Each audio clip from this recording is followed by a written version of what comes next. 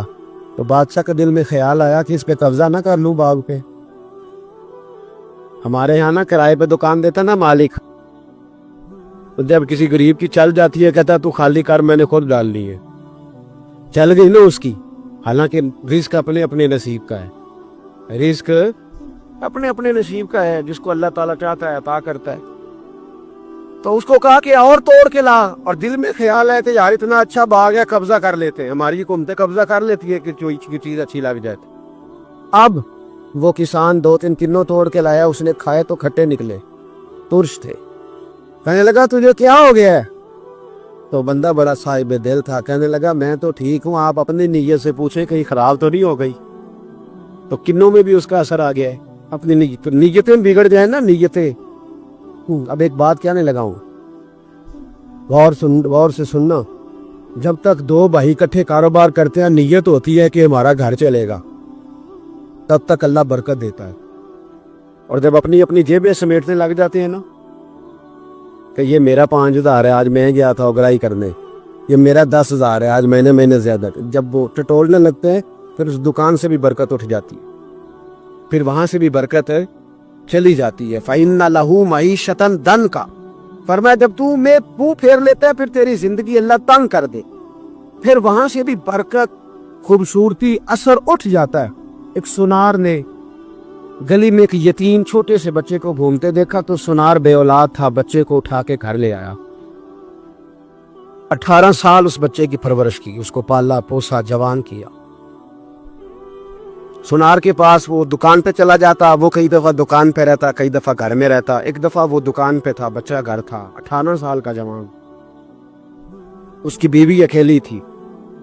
وہ جس نے ماں بن کے پالا تھا اس نے اسی پہ حملہ کر دیا، اس کا بازو بری نیت سے تھاما. بیوی چیخی.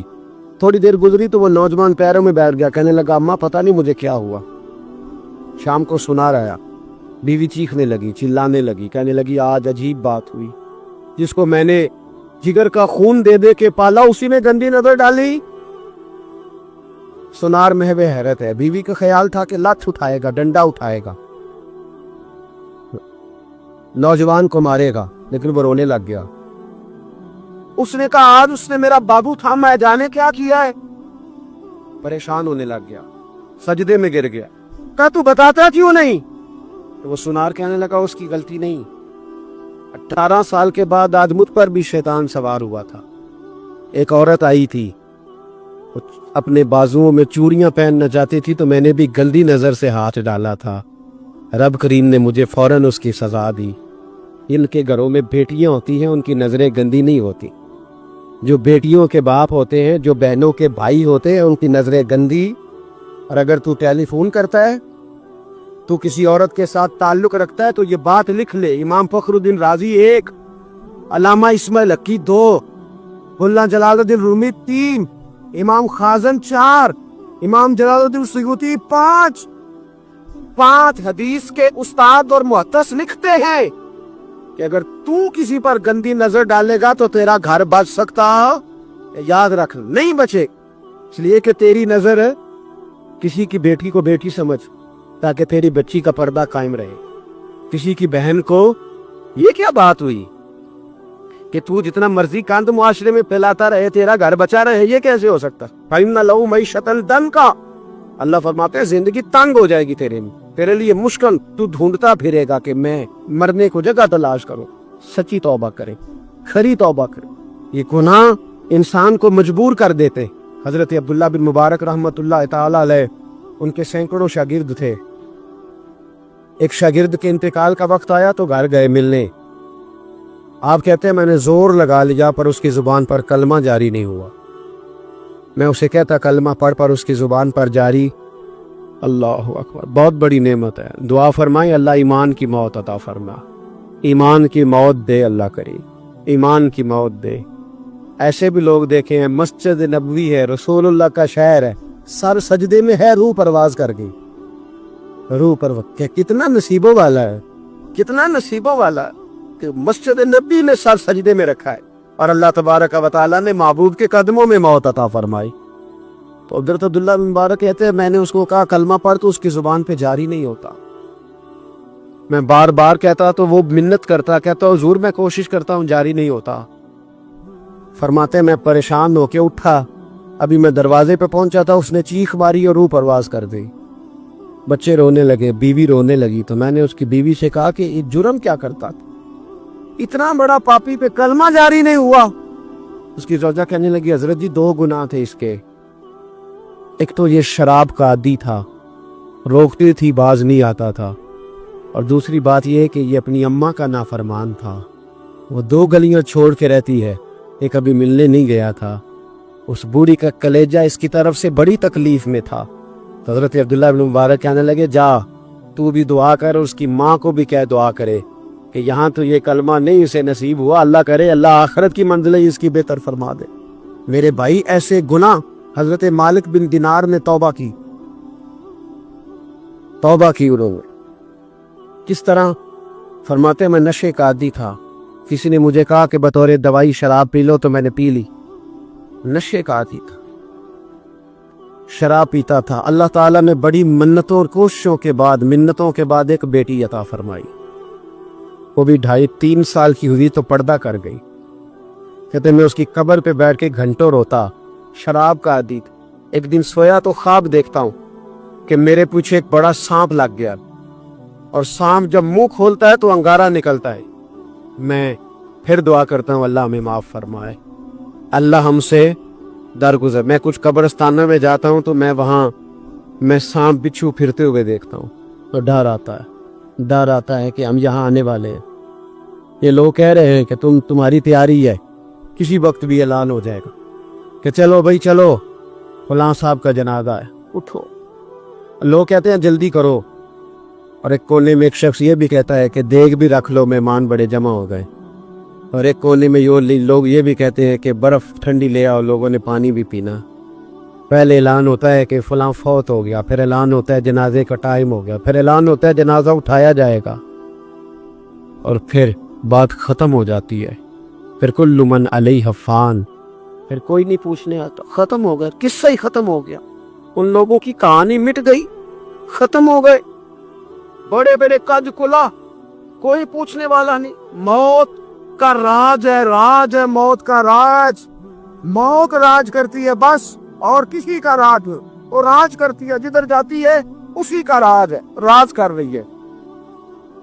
حضرت مالک بن دینار کہتے ہیں قبرستان میں نے دیکھا، میں خواب دیکھتا ہوں بڑا اژدہا، اس کے منہ کے اندر آگ میرا پیچھا کر رہا ہے، تو میں خواب دیکھ رہا ہوں۔ میں دوڑا، لیکن وہ اژدہا جب میں دوڑا تو میرے آگے آ کے کھڑا ہو گیا۔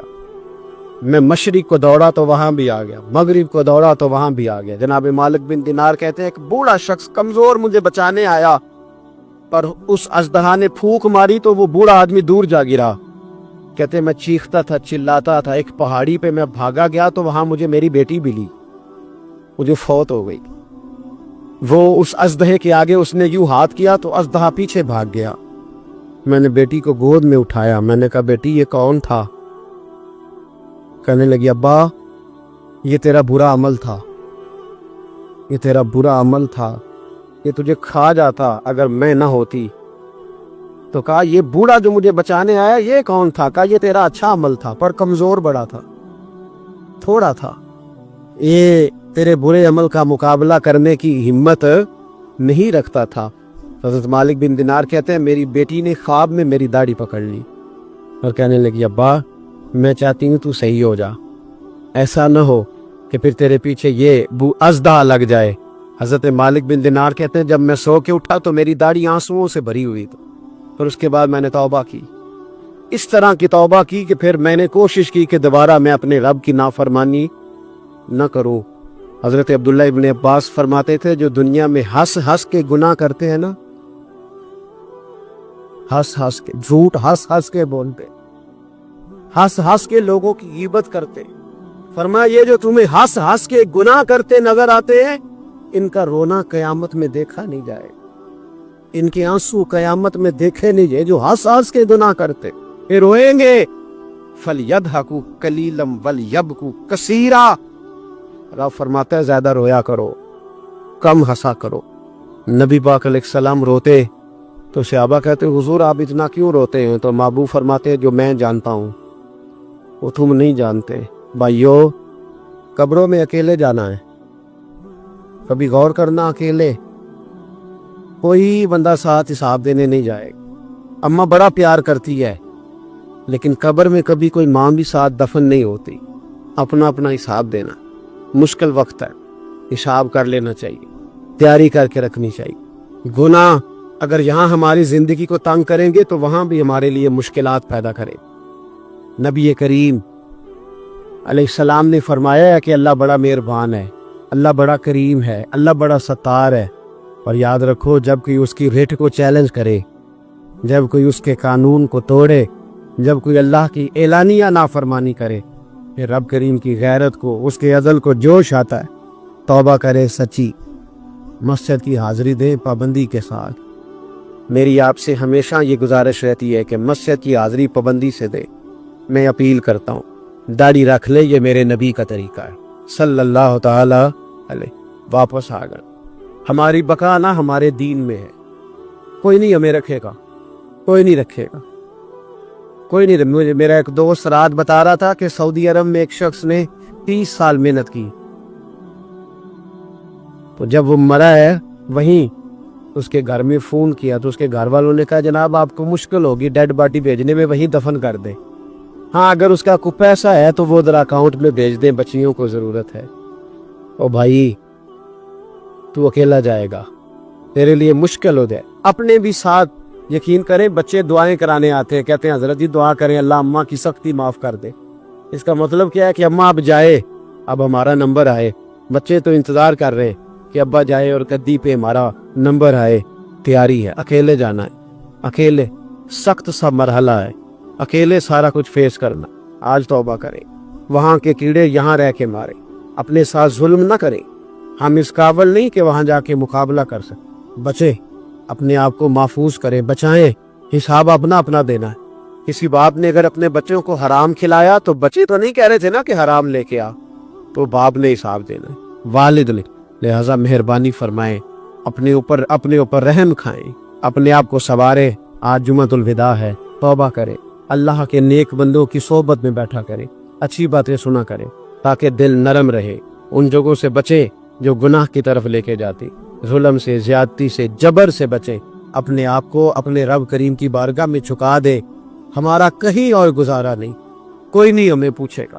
دنیا میں آپ کسی سے زیادہ مانگے تو وہ ناراض ہو جاتا ہے، وہ کہتا ہے بھائی تو نے تو کام بنا لیا ہے، کل بھی دیا تھا، پرسوں بھی دیا تھا، روز روز تجھے کون دے؟ میرے نبی پاک علیہ السلام نے فرمایا جو اپنے رب سے زیادہ مانگتا ہے رب اس سے زیادہ راضی ہوتا ہے، زیادہ راضی ہوتا ہے۔ اب دعا مخصوص اوقات نہیں دعا کے، فرمایا اذا دعان، جب بھی دعا مانگو گے تمہارا رب تمہاری دعا کو، جب بھی دعا کرتے رہنا چاہیے۔ ہر وقت دعا میں بندہ شامل رہے، اللہ کے ذکر میں شامل۔ یہ جو قرآن مجید نے کہا نا یا ایھا الذین آمنوا اذکروا اللہ ذکرا کثیرا، اے ایمان والو اپنے رب کا ذکر کثرت سے کرو، وسبحوہ بکرۃ واصیلا، اور صبح و شام اسی کی پاکی بیان کرو۔ اس سے مراد یہ نہیں ہے کہ تسبیح لے کے سارا دن مسجد میں بیٹھے رہو اور کام کوئی نہ کرو، بلکہ اس کا مطلب یہ ہے کہ روٹی شروع کرو تو اللہ کے نام سے، اختتام کرو تو اللہ کے نام، سو جاؤ تو رب کا نام لے کے، سویرے اٹھو تو اللہ کا نام لے کے، جب تمہیں کوئی چیز اچھی لگے تو ماشاء اللہ کہو، جب کوئی مصیبت آئے تو کہو انا للہ و انا الیہ راجعون، تو سارا دن اللہ کا ذکر جاری رہے گا۔ نبی پاک صلی اللہ علیہ وسلم نے مسلمان کو ایک دوسرے سے ملنے کا طریقہ بتایا۔ تو مصیبت آئے تو کیا کہنا ہے؟ صرف فوتگی پہ نہیں کہنا، اس کی وضاحت کر دو۔ کوئی بھی الذین اذا اصابتہم مصیبہ، جب بھی کوئی مصیبت آئے اللہ کے بندے کہتے ہیں ہم اللہ کی طرف سے آئے ہیں اور اللہ کی طرف ہی ہم نے لوٹ جانا۔ تو میرے عزیز، ہر وقت اللہ کا ذکر جاری رہے گا، ہر وقت زبان پہ رب کریم کا۔ دیکھیں نا، نبی پاک علیہ السلام نے ہمیں ملاقات کا طریقہ بتایا۔ ایک صحابی آئے تو انہوں نے آ کے کہا السلام علیکم، نبی پاک علیہ السلام نے فرمایا رب تعالیٰ نے اسے 10 نیکیاں عطا فرمائی ہیں۔ دوسرے آئے تو انہوں نے کہا السلام علیکم ورحمۃ اللہ، تو محبوب فرمانے لگے، امام بہقی نے اس کو لکھا ہے، محبوب فرمانے لگے رب کریم نے اسے 20 نیکیاں عطا فرمائی۔ ایک اور آئے، عرض کیا السلام علیکم ورحمۃ اللہ وبرکاتہ، محبوب فرمانے لگے اللہ نے اسے 30 نیکیاں عطا فرمائی۔ اچھا، اس کا مطلب کیا ہے؟ السلام علیکم، تم پر سلامتی ہو۔ سادہ ترجمہ یہ ہے کہ تم سلامت رہو، تم سلامت رہو۔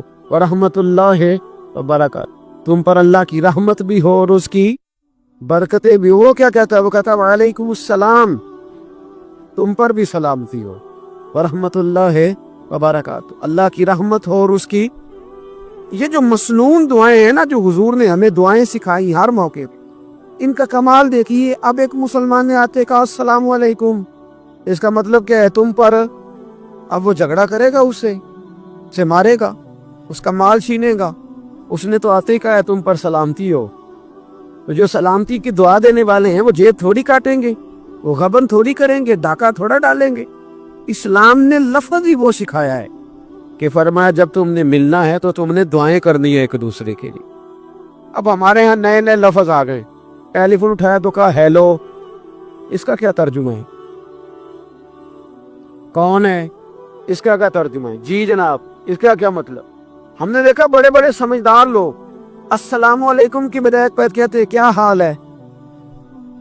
بھئی کیا عجیب بات ہے، بھئی کیا حال ہے کا کیا مطلب ہوا؟ وہ بعد میں کرنے کی بات ہے۔ اور کچھ تھوڑا سا جو ادیب ہیں، جو بیچارے حروف کی پیچ و تاب میں رہتے ہیں، وہ کہتے ہیں آداب عرض ہے۔ وہ کیا ہوتا ہے جی؟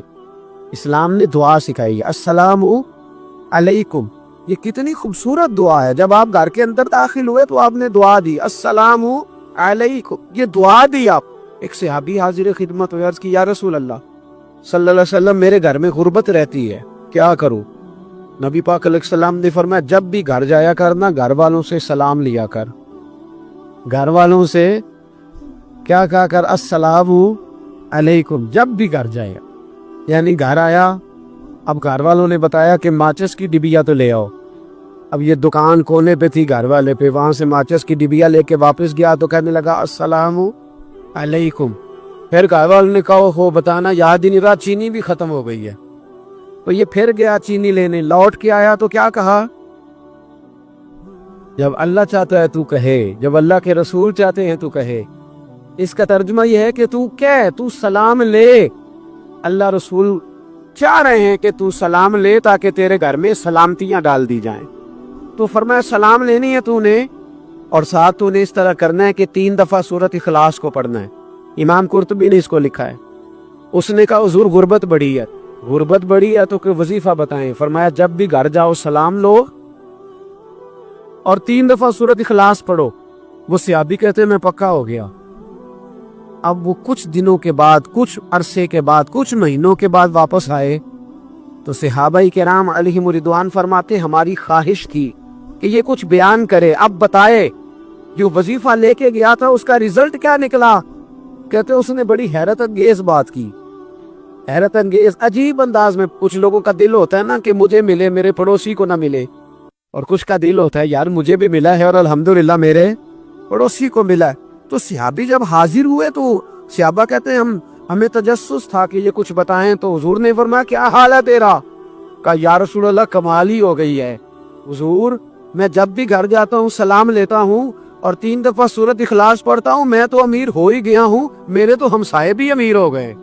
کتنا پیارا ہے یہ جملہ، کتنا حسن ہے، اتنا اچھا لفظ کسی اور کے پاس ہے ہی نہیں جو الفاظ ہمیں ہمارے رسول نے عطا فرمائے۔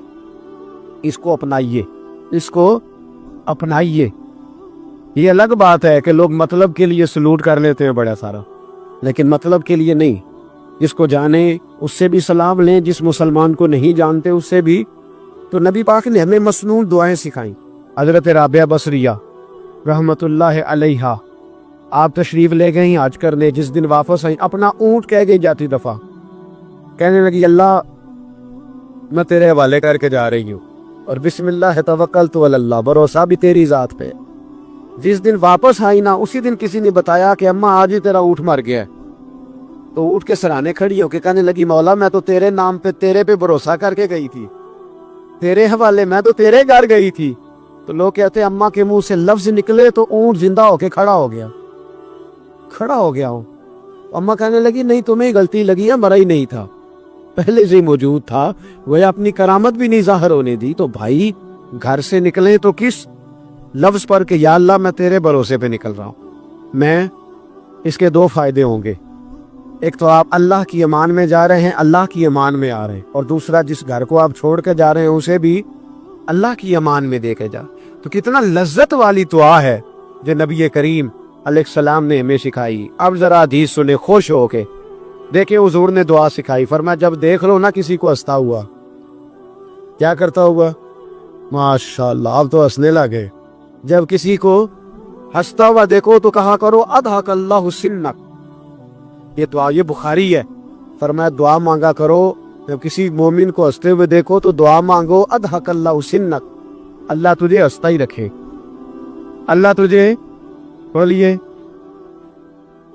جل نہ جایا کرو کہ میں پریشان ہوں تو یہ ہنس کیوں رہا ہے، جھلا نہ کرو، بلکہ کیا کرو اللہ تجھے ہنستا رکھے، اللہ تجھے۔